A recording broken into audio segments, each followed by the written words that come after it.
GoForThe2.com in with the Week 7 college predictions. Let's jump right into it. The border war between Washington and Oregon. This is a bitter rivalry. Oregon's won 3 of the last 5 over the Huskies and have won those 3 games by 17.3 points per game. Washington's won the last 2 within the series, including last year's win in Seattle, 38-3. Key factor in that ball game is Oregon quarterback Justin Herbert did not play in that ball game. He was injured. He will play this coming Saturday with the Ducks coming out of a bye week, but I don't think it matters. In my opinion, I think Washington is the superior team on the offense and defensive lines. This is a Washington offense that's averaging 170 rushing yards per game with their running back, Myles Gaskin. They're also passing for 272 through the air with their quarterback, Jake Browning, that has completed 66% of his passes, 1,508 yards, 9 touchdowns, and 8 interceptions.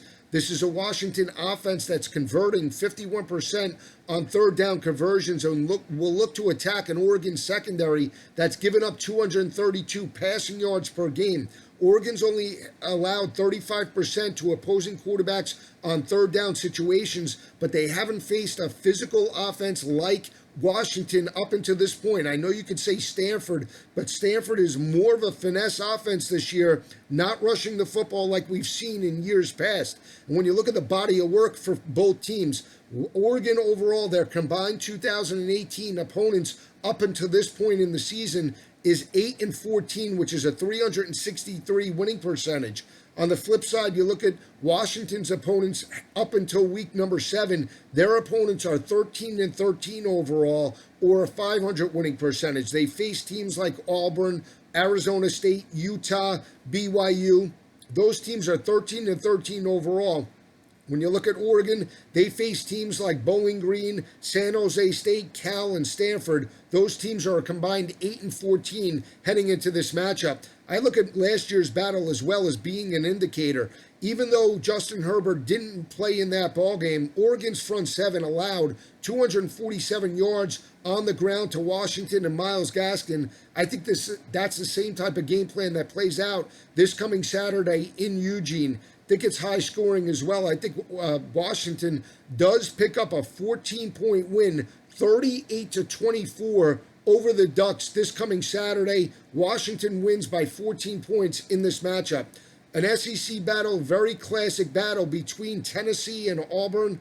Auburn coming off a disappointing road loss to Mississippi State. They're 4-2 overall, and their college football playoff hopes are dashed at week number 7 of the season. You have a Tennessee team that's coming out of a bye week, and this is a very big game for the Volunteers in week number 7. Their coach, Jeremy Pruitt, was the former defensive coordinator for Alabama and did coach against Auburn, and Gus Malzahn lost that matchup the last week of the season in 2017 by 12 points. But I think he'll have a good game plan in place defensively for Tennessee. This is a Tennessee defense that's given up 159 rushing yards per game and only 188 passing yards to opposing offenses, but more importantly is holding opposing offenses to 31% on third down conversions. When you look at the bye week being beneficial, I think it's a very beneficial week for Tennessee. When you look at some of the competition that they've played in the first 6 weeks of the season, they played teams like West Virginia, who's undefeated, Florida and Georgia. Those 3 teams, West Virginia, Florida, and Georgia, have a combined 1 loss. They're going on the road to face an Auburn team that's offensively challenged over the last 3 weeks of the season. This is an offense in Auburn that cannot run the football consistently. They're only averaging 163 rushing yards per game and averaging 200 passing yards per game with their quarterback, Jarrett Stidham, who's completed right in the area of about 63% of his passes, but he's only averaging 7 yards per attempt. He's throwing the football into short to intermediate coverage underneath. He can't get chunk plays within the offense because Auburn is not running the football like they have in years past with Gus Malzahn. When you look at the last 3 games for Auburn against Arkansas 3 weeks ago, Auburn only rushed for 91 yards in that matchup. 2 weeks ago against Southern Miss, they only averaged 96 rushing yards in that ball game. And then last week on the road in Starkville, they only averaged 90 rushing yards in that loss to the Bulldogs. That's putting Jarrett Stidham into long third down situations, and that's why Auburn's only converting 32% on their third down attempts. To me, that's the difference. I expect Tennessee to run the football, get Auburn into a low-scoring game. In the end, Auburn wins, but it is very close. Tennessee pushes them to the limit and loses this ball game to Auburn 24-20 on the road in the Plains Saturday afternoon. Let's keep it in the SEC. Big ball game in Baton Rouge, Death Valley, between number 2 Georgia and LSU. LSU coming off a very disappointing road loss to Florida. Very physical game where Joe Burrow did throw 2 costly interceptions that cost LSU the matchup. But more importantly, you look at LSU's defense. They allowed 215 rushing yards to the Gators in that loss. They were beat up at the point of attack, and now will face a very physical offensive line in Georgia. This is a balanced offensive line in the Bulldogs that's averaging 240 rushing yards per game. They're also passing the football for right in the area of about 230 yards through the air. This is a Georgia defense holding opposing offenses to 187 passing yards per game and only 31% on third down conversions. This is a defense as well that's +6 in turnover margin. To me, that's the difference. I think this will be a very tight ball game, but the fact that LSU is not playing under the lights, to me, is another major difference. If you're an LSU Tiger fan, you understand that LSU plays much better at 7 o'clock at night than they do in the afternoon. I think that's a key component, coupled with the fact that I think Georgia's the fresher team at this point in the season. I think Georgia wins anywhere in the area of about 10 to 13 points. They pick up a double-digit win over the Tigers in Baton Rouge and move on to 7-0 after this ball game. When you look at LSU overall, they're only averaging right in the area of about 200 passing yards per game, like 195 with Joe Burrow. They're going to need a better effort against Georgia's secondary to stretch that defense, to open up the running lanes for Edwards-Helaire and Brissett in that battle. I don't think they can do it. Georgia does strike a 10 to 13 point victory over the Tigers this coming Saturday. Let's keep it within the SEC. Alabama, Missouri. Missouri lost a 2-point ball game to South Carolina. Jake Bentley didn't even play in that matchup. It was a very wet track, but South Carolina did pick up the 37 to 35 home win over the Tigers. Last week, Alabama and Tua put up 65 points on Arkansas. They rolled. When you look at Alabama as a whole, Tua is unbelievable. He's completing 75% of his passes, 18 touchdowns, no interceptions. But I look at the defense for Alabama in that win over Arkansas last week. They allowed 233 passing yards to Ty Storey and the Razorbacks offense. Chad Morris utilized a lot of different formations that opened up big plays for the Razorbacks against the Crimson Tide defense. Missouri likes to utilize a lot of different formations as well. They have the speed to pop some big plays on the Alabama defense. This is a Missouri Tiger offense that's averaging 220 rushing yards per game, and they're averaging 318 passing yards with their quarterback, Drew Lock, that's completed right in the area of 59% of his passes, over 1,500 passing yards, and 11 touchdowns on the season. Alabama wins, but I think Missouri pushes Alabama to the limit. In the end, Tua and the Crimson Tide do pick up a 17-point win over the Tigers because of the formations and because of the speed of the Tigers to move the football on the secondary against Alabama. That's the difference heading into this battle against the Crimson Tide in week number 7. Another intriguing battle is a Big Ten battle between Penn State and Michigan State. Michigan State coming off a disappointing 10-point loss to Northwestern. Northwestern's offense and Clayton Thorson put up 373 passing yards on that Spartan defense.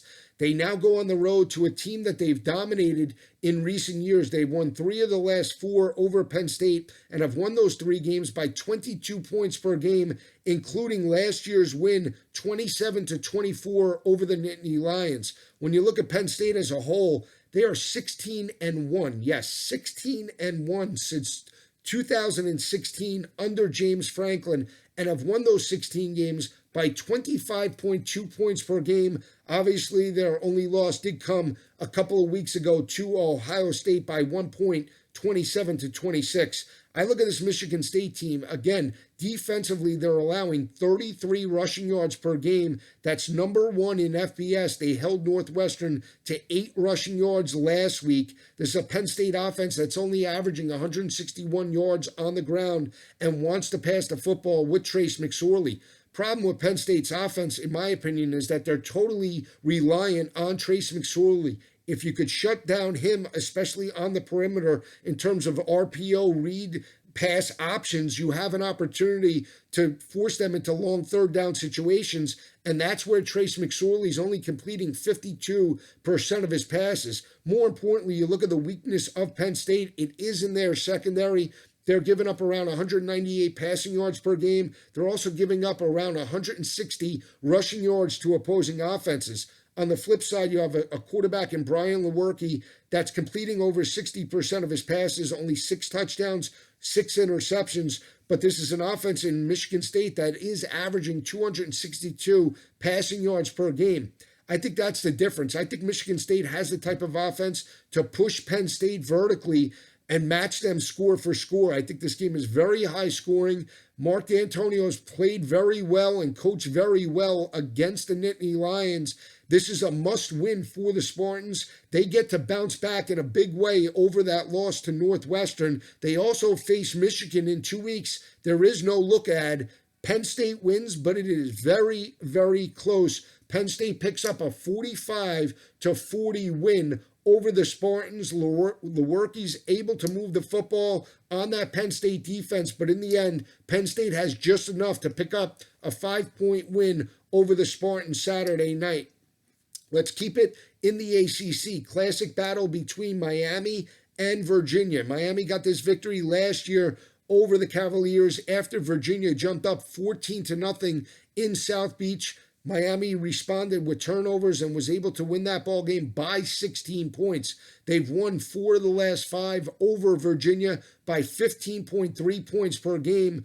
But I think Virginia's a fresh team. They're coming out of a bye week. This is Miami's first true road conference game this coming weekend in Charlottesville. They expended a lot of energy coming from behind 28-27 over their arch rival Florida State. This is a Virginia offense that's very balanced. They're passing for 226 yards through the air and also rushing for 192 yards on the ground with their quarterback, Bryce Perkins. Bryce Perkins is a mobile guy. He's completed 63% of his passes, over 1,100 yards, 11 touchdowns, only 4 interceptions, and he does have 341 rushing yards with 6 rushing touchdowns.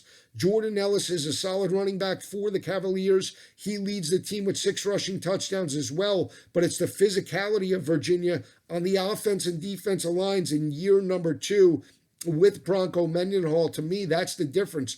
When you look at the defense for Virginia as well, they're physical at the point of attack and play very well in man-to-man coverage and can force Miami into long third down situations. I think they strike the upset this coming Saturday night under the lights in Charlottesville. Virginia picks up a 7-point win, 31-24 over Miami. I'm not sold on the Hurricanes.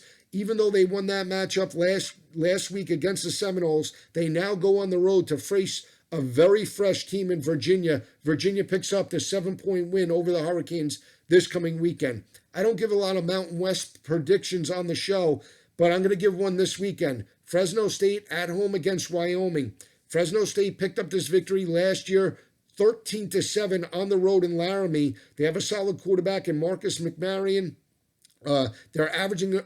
He's averaging around 9 yards per attempt, 9 touchdowns, 2 interceptions. This is a very blue-collar team on both sides of the ball for Fresno State, but so is Wyoming. This was the media darling at the start of the year, and everybody seemed to jump off Wyoming, especially after last week's loss to Hawaii, 17-13 on the road, minus Cole McDonald. They weren't able to pick up that victory. Now go on the road to face another blue-collar team in Fresno State. When you look at Wyoming overall, they're a challenged offense. They're only averaging 144 rushing yards per game, only passing the football for 148 yards through the air with their freshman quarterback, Vanderwall. Vanderwall has only completed around 56% of his passes, 889 yards, 5 touchdowns, 2 interceptions. If Wyoming can't dictate tempo and run the football, they can't work off of play action, and that's been the problem for this offense heading into week number 7. But their defense is still solid. They're giving up around 234 passing yards per game, but holding opposing offenses to 134 rushing yards on the ground per game. To me, I think they have the ability to keep this game very close, and I think they could push Fresno State to the limit. I'm calling for the upset. Not going to be easy, but in the end, Wyoming strikes the 28-24 road win over McMarion and the Crew. We're just getting started. If you want to know about the other major week number 7 games and predictions, follow the TV and radio show on Fantasy Sports Radio and Television Network, channel 238 in the Optimum Cablevision Television Cable TV world. New York, New Jersey, and Connecticut, channel 238, or you could stream it live every Saturday, 10 a.m. to 1 p.m. on YouTube. FNTSY is the channel. FNTSY, College Football Today. See you next week. Have a great weekend, everyone. Enjoy the games.